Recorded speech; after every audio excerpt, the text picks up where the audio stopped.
घासीदास गुरु वंदना की अमरदास प्रणाम।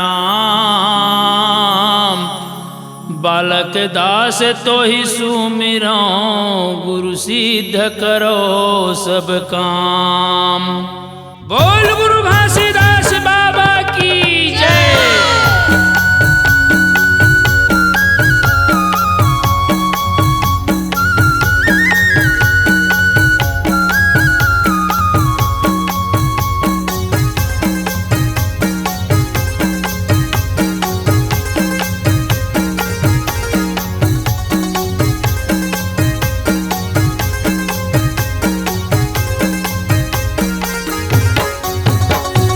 जल दिया बे बाबा डोंगरी के तिरमा, तह जल दिया बे गुरु डोंगरी के तिरमा।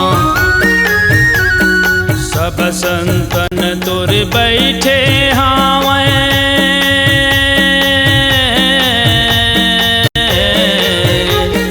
सब संतन तोर बैठे हावे।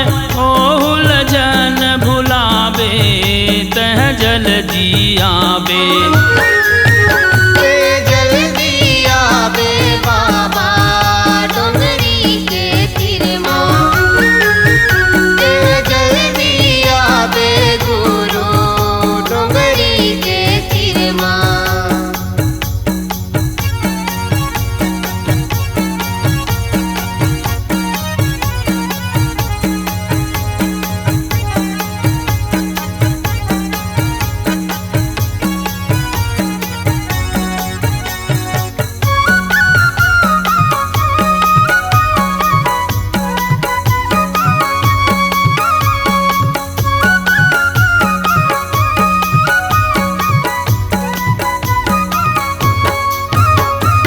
पहली सुमिरो सतपुरस ला, दूसरे में घासीदास।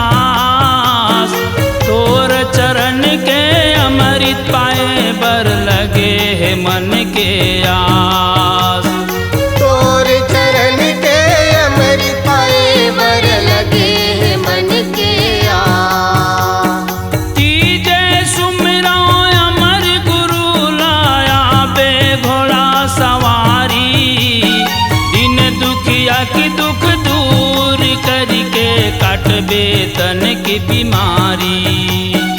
दिन दुखिया के दुख दूर करके काटबे तन के बीमारी। कब दर्शन देबे हो,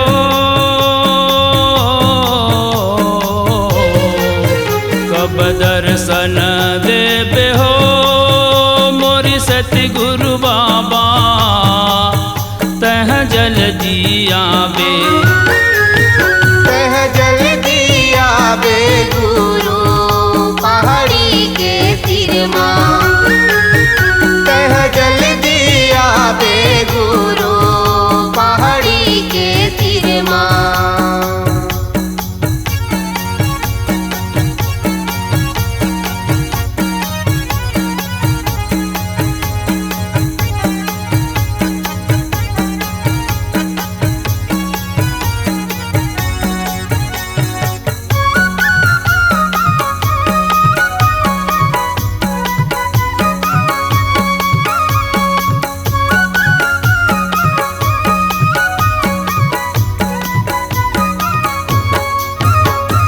चौथे सुमिरो बालक गुरु लाया बे हाथी चढ़ के।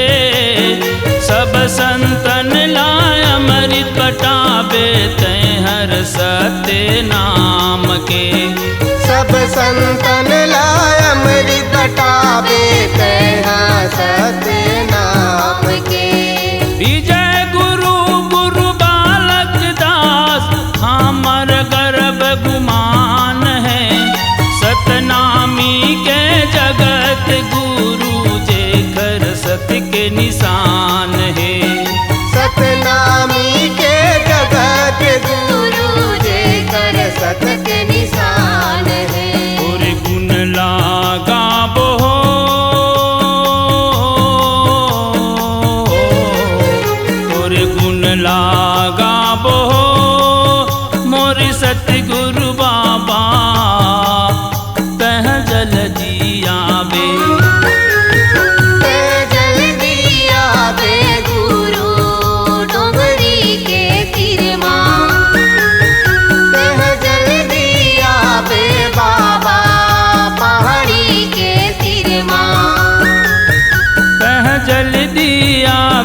गुरु पहाड़ी के तिरमा।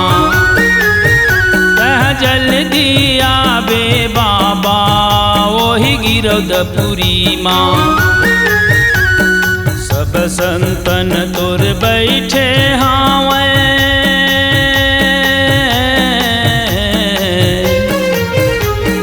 सब संतन तोर बैठे हावे।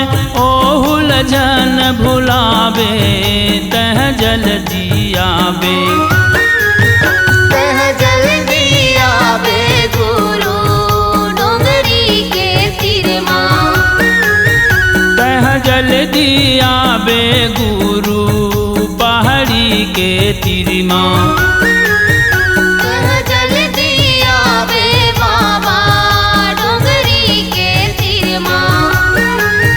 तह जल्दी आवे गुरु ही भंडारपुरी माँ।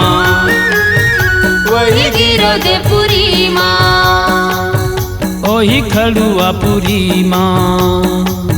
वही जटवापुरी माँ। वही गिरौदपुरी माँ।